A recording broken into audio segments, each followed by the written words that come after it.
Lowering our toxic load can seem like a full-time job, but it's something that we've got to pay attention to. More and more, what I'm seeing is that toxicity and its impact on our liver, our hormone levels, and on inflammation in general really is the future of medicine. So this might seem like a pain because who has time to read a million labels at the grocery store or at your local Target? I know I don't. I get super impatient with all of it. But I'm hoping this video today will help you break it down a little bit more easily so you at least know what to look for, what to switch out, and how to go about lowering your toxic load and the load for your entire family. All right, let's start with household stuff, right? There's so many areas of toxicity we could break into.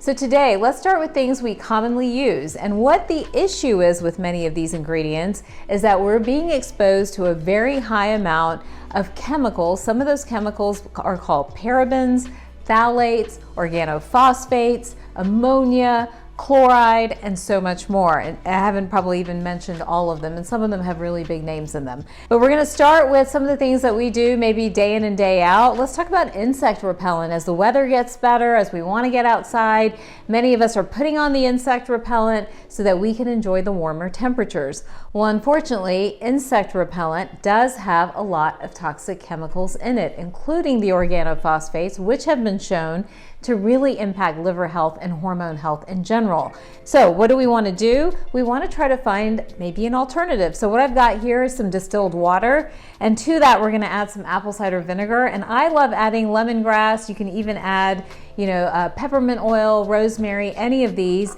to the distilled water and apple cider vinegar, and that helps to really create your own natural, less toxic pesticide. In addition to that, using citronella candles can help keep those bugs away. So that's one little hack to lower your load. Another one is thinking about the scents you're using in your home. Now, I love the smell of a good candle, as do many others, but they actually do release chemicals into the environment. There's a whole concept of indoor air pollution that we're kind of starting to wrap our minds around, and we're finding that some of these things, like candles in the home, contribute to the amount of indoor air pollution within your home. What can you do instead? You like things to smell good, we all do. Well, how about using a diffuser with your favorite essential oils? Again, you can use lemongrass, jasmine, lavender, sandalwood, you pick, it can suit you, but that's a great replacement for using the more traditional candle.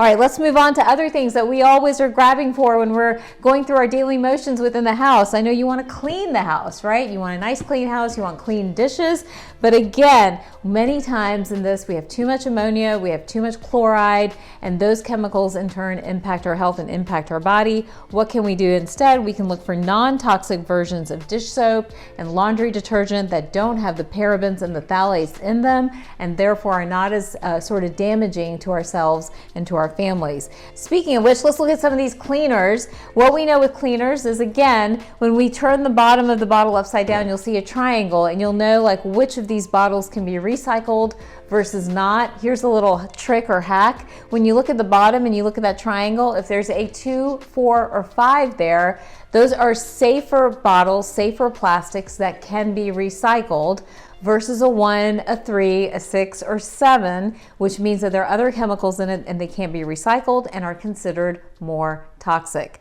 All right, so here we have some alternatives. These guys have more ammonia in it, they have more chloride in it. Here's a non-toxic alternative that can help you to keep your home clean as well. Now, one thing, even though both of these are clean products, it's interesting because the number on here is a 1, whereas the number on here is a 5. And remember, 5 is more safe. It's actually able to be recycled versus the 1.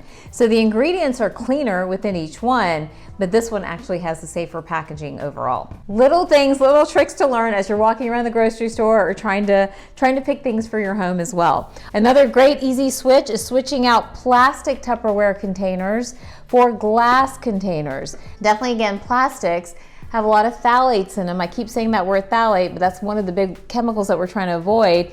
And by switching over to glass, not only can we reuse them more easily, but they're less damaging and they can be heated without any kind of harm to your body. The big thing with plastics is that when we're heating them, that's actually a part of when they're becoming more toxic as well. All right, one last one. When we are carrying our lunch to work, right, which we should be doing and not ordering out a ton, we using maybe these reusable Ziplocs versus the classic Ziploc again, is a hack to lower your overall toxic load. So that's another step in trying to bring this load down and help this liver out. Cooking. I don't know if you guys have gotten much into this, into the type of pan you're using.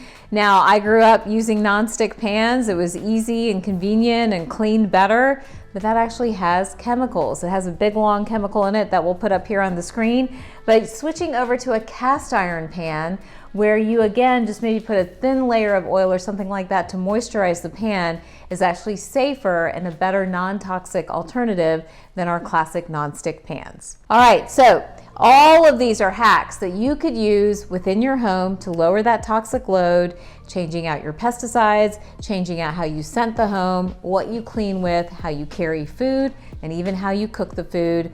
That could be your starting point. I know this one seems like diving into deep water. I also used to get super overwhelmed by this whole concept of toxicity, but I promise you guys, we are seeing this over and over again, that toxicity is damaging our health, is triggering inflammation, and definitely resulting in all kinds of hormone disruptions in ourselves and even in our young children. I hope you like this video. If you want to learn more about toxicity, remember there are lots of videos I've got on the page that talk about toxins and different impact on your health, so check those out. And if you like this video, don't forget to like and subscribe. I post new videos every week.